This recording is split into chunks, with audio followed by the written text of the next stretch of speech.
ಇರಲ್ಲ ಅಲ್ಲಿ ಕೀವರ್ಡ್ಸನ್ನು key point ಅಂತ ಕರಿತೀವಿ, ಅದನ್ನ ನೆನಪಲ್ಲಿ ಇಟ್ಕೊಳ್ಳಿ, ಮೇಜರಿಗೆ ಬರೆದಿಟ್ಕೊಳ್ಳಿ. ಎಕ್ಸಾಮ್ಸ್ಗೋಸ್ಕರ ಎಷ್ಟೋ ಹುಡುಗರು ಸ್ಟೂಡೆಂಟ್ಸ್ ಇಟ್ ಮೀನ್ಸ್ ಏನೋ ಪ್ರಿಪ್ರೇಷನ್ ಮಾಡ್ತಾರೆ. ಸೊ ಅವರಿಗೆ ಕೆಲವೊಂದಿಷ್ಟು ವಿಚಾರಗಳು ಗೊತ್ತಿಲ್ಲ. ಏನು ಅಂತ ಹೇಳಿದ್ರೆ, ನೀವು ಸ್ಟಡಿ ಮಾಡುವಾಗ ಯಾವ ಥರ ಸ್ಟಡಿ ಮಾಡಬೇಕು ಆ್ಯಂಡ್ ಸ್ಟಡಿ ಮಾಡಿದ್ದನ್ನು ಯಾವ ಥರ ನೆನ್ಪಿಟ್ಕೊಬೇಕು, ಯಾವ ಥರ ನೆನ್ಪಿಟ್ಕೊಂಡಿದ್ದನ್ನು ಯಾವ ಥರ ಬರೀಬೇಕು. Confusion yes or no? Correct ಅಲ್ವಾ? ಎಸ್ ಅನ್ಸಿದ್ರೆ ಕಮೆಂಟ್ ಸೆಕ್ಷನಲ್ಲಿ ಕಮೆಂಟ್ ಮಾಡಿ. ನೋಡಿ, ನೀವು ಓದಿರ್ತಕ್ಕಂಥದ್ದು ನೆನಪು ಉಳಿಬೇಕು, ಉಳಿದಿದ್ದು ಎಕ್ಸಾಮಲ್ಲಿ ಬರೀಬೇಕಂದ್ರೆ ಈ ಟ್ರಿಕ್ಸನ್ನು ಯೂಸ್ ಮಾಡಿ. ಏನು ಅಂತ ಹೇಳಿದರೆ, ಸೊ ನೀವು ಏನನ್ನ ಸ್ಟೋರಿ ಓದ್ತಿರಲ್ಲ ಅಲ್ಲಿ ಕೀವರ್ಡ್ಸನ್ನು ಕೀ ಪಾಯಿಂಟ್ ಅಂತ ಕರಿತೀವಿ, ಅದನ್ನ ನೆನಪಲ್ಲಿ ಇಟ್ಕೊಳ್ಳಿ, ಮೇಜರಿಗೆ ಬರೆದಿಟ್ಕೊಳ್ಳಿ. ಒಂದು ಸ್ಟೋರಿ ಒಳಗಡೆ ಮಿನಿಮಮ್ 5 ರಿಂದ 8 ಕೀವರ್ಡ್ಸ್ ಬರುತ್ತೆ.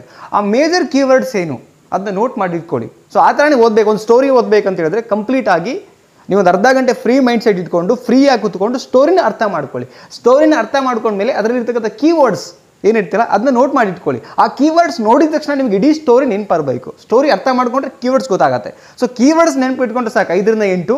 ಅದ್ರ ಮೇಲೆ ಇಡೀ ಸ್ಟೋರಿನ ನೀವು ಈಸಿಲಿ ಎಕ್ಸಾಮ್ ಟೈಮಲ್ಲಿ ಬರೀಬೋದು. ಇದು ಟ್ರಿಕ್ಸ್ ಇದೆ. ಎಲ್ಲ ಸ್ಟೂಡೆಂಟ್ಗಳಿಗೋಸ್ಕರ ಈ ಒಂದು ವಿಡಿಯೋ ಡೆಡಿಕೇಟ್ ಮಾಡ್ತಾ ಇದ್ದೀನಿ. ನಿಜ ಅನಿಸಿದ್ರೆ ವಿಡಿಯೋನ ಶೇರ್ ಮಾಡಿ ಆ್ಯಂಡ್ ಕಮೆಂಟ್ ಸೆಕ್ಷನ್ ಕಮೆಂಟ್ ಮಾಡಿ ಅಂತ ಹೇಳ್ತಾ ಮತ್ತೊಂದು ವಿಡಿಯೋ ಒಟ್ಟಿಗೆ ವೇಟ್ ಮಾಡ್ತಾರೆ. Thank you so much. Love you all. Bye.